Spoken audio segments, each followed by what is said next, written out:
പ്രാവശ്യം ഞാൻ വരണം ഡോക്ടർ.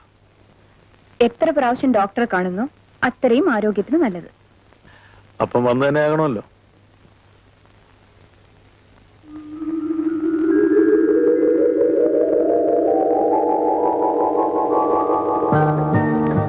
ഞാൻ എപ്പോഴും ഈ ചേട്ടനോട് പറയുന്നുണ്ട് ശരീരം സൂക്ഷിക്കണമെന്ന്. എന്തെങ്കിലും ഒരു പരിക്കില്ലാത്ത ദിവസമുണ്ടോ? ഡോക്ടറാണെന്ന് പറഞ്ഞ് വലിയ പോസ് ഒന്നും കാണിക്കണ്ട. എന്റെ ഓർമ്മയിൽ നമ്മുടെ കല്യാണം കഴിഞ്ഞിട്ട് ഇത് രണ്ടാമത്തെ മുറിവാണ്. ആ അല്ല, എന്തെങ്കിലും ചില്ലറ മുറിവുണ്ടെങ്കിൽ അത് ഭേദമാക്കാൻ ചിരിച്ചേ. ഈ ചിരി എന്ന് പറയുന്ന ഈ മരുന്നുണ്ടല്ലോ. വിശേഷം ഒന്നും പറയണ്ട. ആ നോക്കട്ടെ, എവിടെയെങ്കിലും വല്ല മുറിവോ വല്ല ഉണ്ട്? ഇക്കിളിയാവുന്നു പെണ്ണെ. കൊച്ചു കുഞ്ഞൊന്നും ആവണ്ട. ആ അയ്യോ, ഇതെന്താ? എന്താ ഒരു ഭാര്യയില് കാണുന്നില്ലല്ലോ? അയ്യോ അതെ, ഞാൻ ഒരു സൊറയും കിടക്കുമ്പോ ഒരു മന്ത്രവാദി ഒന്ന് ഊരിയെടുത്ത് സുന്ദരിയായ ഒരു പെണ്ണിന്റെ രൂപം ഉണ്ടാക്കി. എന്നിട്ട് അവൾക്ക് ജീവൻ കൊടുത്ത് എന്റെ മുമ്പിൽ കൊണ്ട് നിർത്തി. എന്നിട്ട് എവിടെ? എന്നിട്ടോ എവിടെന്നോ? ആ സുന്ദരിയോ ഇവിടെ.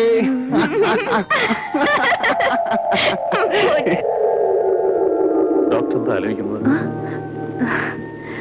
ഞാൻ പെട്ടെന്ന് ചില പഴയ ഓർമ്മകളിലേക്ക് വീണുപോയി. അപ്പോൾ ചിലപ്പോഴൊക്കെ ഡോക്ടർ സ്വയം വേദനിക്കാറുണ്ടെന്ന് ഞാൻ പറഞ്ഞത് സത്യമാണ് അല്ലേ? വേദന എന്റെ കൂടപ്പിറപ്പാണ് വിജയൻ. വേദനിപ്പിക്കുന്ന ഓർമ്മകൾ മറ്റൊരാളോട് പറഞ്ഞാൽ കുറച്ച് ആശ്വാസം കിട്ടില്ലേ? ദുഃഖത്തിൽ സഹതപിക്കാനല്ലേ മറ്റുള്ളവർക്ക് കഴിയൂ. സ്നേഹിക്കുന്നവർ തമ്മിൽ സന്തോഷം പങ്കുവെക്കാറുണ്ടെന്ന് കേട്ടിട്ടുണ്ട്. അങ്ങനെയാണെങ്കിൽ ദുഃഖവും പങ്കുവെച്ചൂടെ? എല്ലാം ഞാൻ പറയാം.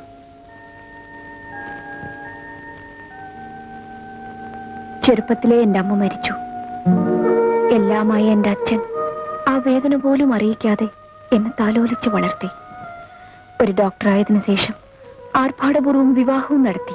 ഡോക്ടർ വിവാഹിതയാണോ? അപ്പോൾ ഭർത്താവ്? എന്റെ ഭർത്താവ് ഒരു പൈലറ്റ് ഓഫീസറായിരുന്നു. സ്നേഹം എത്രത്തോളം വലുതാണെന്ന് അദ്ദേഹത്തിൽ നിന്നാണ് ഞാൻ അറിഞ്ഞത്. ആ സ്നേഹം ദീർഘനാൾ അനുഭവിക്കാൻ വിധി എന്നെ അനുവദിച്ചില്ല. ഒരു വിമാന അപകടത്തിൽപ്പെട്ട് അദ്ദേഹം മരിച്ചുപോയി.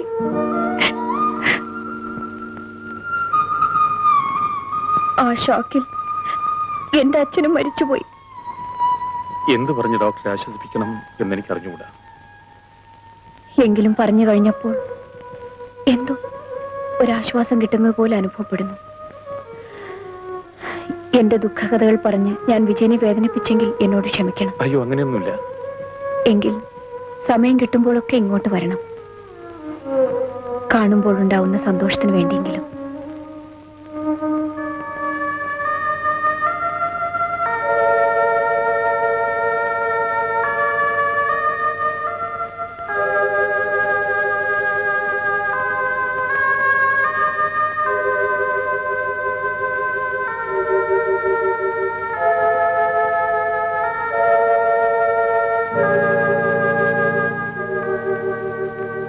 എത്ര നാളായി കണ്ടിട്ട്? വിനോദ് എന്താ നീയുടെ കോളേജിൽ വരാത്തത്?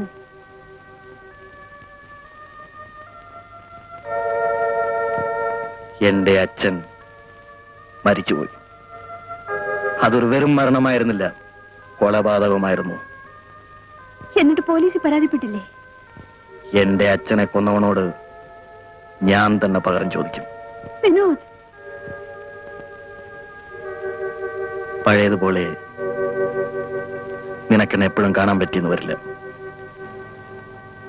നീ വിഷമിക്കരുത്. നമസ്കാരം ഡോക്ടർ. നമസ്കാരം. ഞങ്ങളുടെ സ്കൂളിന്റെ വാർഷികം അടുത്ത ആഴ്ചയാണ്. അതിന് ഡോക്ടറെ ക്ഷണിക്കാനാണ് ഞങ്ങൾ വന്നത്. അതിനെന്താ? Good morning doctor. Good morning. ഇത് മിസ്റ്റർ വിജയൻ. ഇവരിവിടെ അടുത്തുള്ള ബ്ലൈൻഡ് സ്കൂളിലെ ടീച്ചേഴ്സാണ്. ഓഹോ. വിജയനാൽ കഴിയുന്ന സഹായങ്ങൾ ഇവർക്ക് ചെയ്തു കൊടുക്കണം. എന്റെ കഴിവിന്റെ പരമാവധി ഞാൻ ചെയ്യാം. ഞങ്ങളുടെ പൊതുസമ്മേളനത്തിൽ ഡോക്ടറെയാണ് അധ്യക്ഷയായി ഉദ്ദേശിച്ചിരിക്കുന്നത്. എന്നെയോ? എന്നെക്കാൾ നല്ല ഒരാളെ അധ്യക്ഷനായി ഞാൻ നിങ്ങൾക്ക് തരാം മിസ്റ്റർ വിജയൻ. അയ്യോ ഡോക്ടർ, ഒന്നും പറയണ്ട. അടുത്ത ഞായറാഴ്ച സ്കൂളിൽ ഇങ്ങോട്ട് വരരുതെന്ന് ഞാൻ എത്ര പ്രാവശ്യം പറഞ്ഞിട്ടുണ്ട്. നീ എന്തിനാ ഇങ്ങനെ ഭയപ്പെടുന്നത്? അങ്ങേരെങ്ങാനും വന്നാൽ പിന്നെ ഇവിടെ കിടക്കപ്പുറതി ഉണ്ടാവില്ല. ആ കേവം വന്നിട്ട് ഇപ്പൊ എന്ത് കാണിക്കാനാ? നിന്റെ അടുത്ത് ഞാനില്ലേ? മാലതിക്ക് എന്താ വേണ്ടേ? വിജയൻ ഓർഡർ ചെയ്തോളൂ. Sandwiches, ice cream and coffee. ഐസ്ക്രീമാണ് എനിക്കിഷ്ടമെന്ന് വിജയൻ എങ്ങനെ മനസ്സിലാക്കി? കുറച്ചു കാലത്തെ പരിചയമുള്ളെങ്കിലും മാലതിയുടെ ഇഷ്ടങ്ങൾ ഞാൻ മനസ്സിലാക്കി വെച്ചുള്ളൂ. ചേട്ടാ, ഇതാണ് ഞാൻ പറയാറുള്ള ഡോക്ടർ മാലതി, എന്റെ അനിയത്തി രേവതി. എന്റെ ഏക സമ്പാദ്യം ഇവളാണ്. എന്റെ ചേട്ടൻ വെറൊരു പാവാണ് കേട്ടോ. പക്ഷെ അനിയത്തെ പറ്റി പറയുമ്പോൾ ചേട്ടൻ 7 നാക്കാണ്. ഡോക്ടറെ പറ്റി പറയുമ്പോഴും അങ്ങനെ തന്നെയാ. അതിരിക്കട്ടെ, രേവതി ഇതുവരെ എന്റെ വീട്ടിലൊന്നും വന്നിട്ടില്ലല്ലോ. എന്നെ ഇതുവരെ വിളിച്ചിട്ടില്ലല്ലോ. എന്നാൽ ഇപ്പോൾ ക്ഷണിച്ചിരിക്കുന്നു. പോരെ? ഇനി വരാതിരിക്കാൻ പറ്റില്ലല്ലോ. 250 രൂപയുണ്ട്. ഞാൻ വരട്ടെ.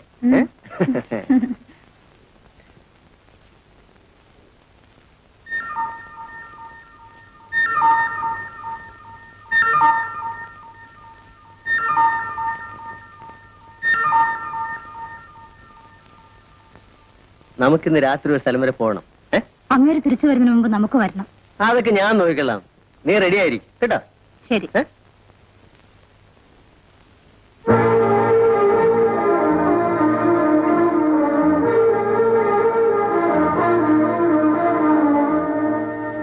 ഇപ്പൊ ഇവിടുന്ന് ഇറങ്ങിപ്പോയത് ആരാണ്? എടി, നിന്നോടാണ് ചോദിച്ചത്. എന്താ നാം ഇറങ്ങിപ്പോയോ?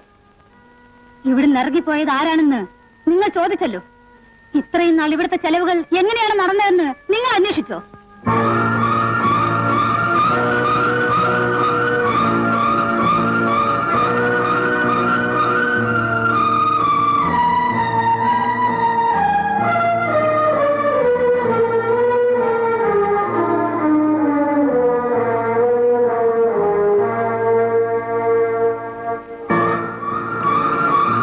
ഇവിടുന്ന് ഇറങ്ങിപ്പോയത് ആരാണെന്ന് നിങ്ങൾ ചോദിച്ചല്ലോ. ഇത്രയും നാൾ ഇവിടുത്തെ ചെലവുകൾ എങ്ങനെയാണ് നടന്നതെന്ന് നിങ്ങൾ അന്വേഷിച്ചോ?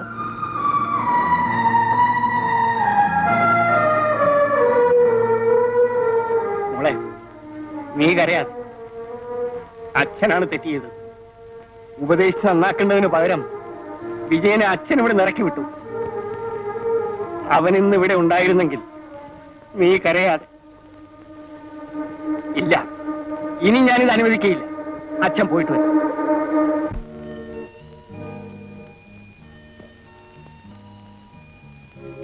അത്യാവശ്യമായി കാണണമെന്ന് പറഞ്ഞ് വിളിച്ചിട്ട് ഡോക്ടർ എന്തോന്നും മിണ്ടാൻ നിൽക്കുന്നേ? എവിടെ നിന്ന് എങ്ങനെ തുടങ്ങണമെന്ന് ആലോചിക്കുകയായിരുന്നു ഞാൻ. എന്നോട് സംസാരിക്കാൻ അങ്ങനെയുള്ളത് നോക്കാനുണ്ടോ ഡോക്ടർ? ആദ്യം ഈ ഡോക്ടർ വിളിയൊന്ന് അവസാനിപ്പിക്കൂ. വിജയൻ എന്നെ മാലതിന്ന് വിളിച്ചൂടെ? എന്റെ ജീവിതത്തിൽ എനിക്ക് ദുഃഖങ്ങൾ മാത്രമേ ഉണ്ടായിട്ടുള്ളൂ. ഞാൻ അല്പമെങ്കിലും സന്തോഷിക്കുന്നത് വിജയന്റെ സാമീപ്യത്തിലാണ്. തുറന്നു പറയുന്നത് കൊണ്ട് എന്നെ തെറ്റിദ്ധരിക്കരുത്. പറയൂ. വിജയനെ എനിക്കിഷ്ടമാണ്.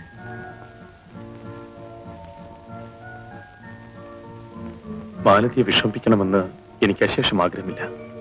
പക്ഷേ വിവാഹത്തെക്കുറിച്ച് ഞാൻ ഇന്നുവരെ ചിന്തിച്ചിട്ടില്ല. എന്റെ പരിസ്ഥിതികൾ അങ്ങനെ ആയിപ്പോയി. എന്തും സഹിക്കാൻ ഞാൻ തയ്യാറാണെങ്കിൽ? ഇല്ല മാലതി, അത് മാലതിയെ കൂടുതൽ വേദനിപ്പിക്കുകയുള്ളൂ. വിജയൻ, വരൂ, നമുക്ക് പോകാം.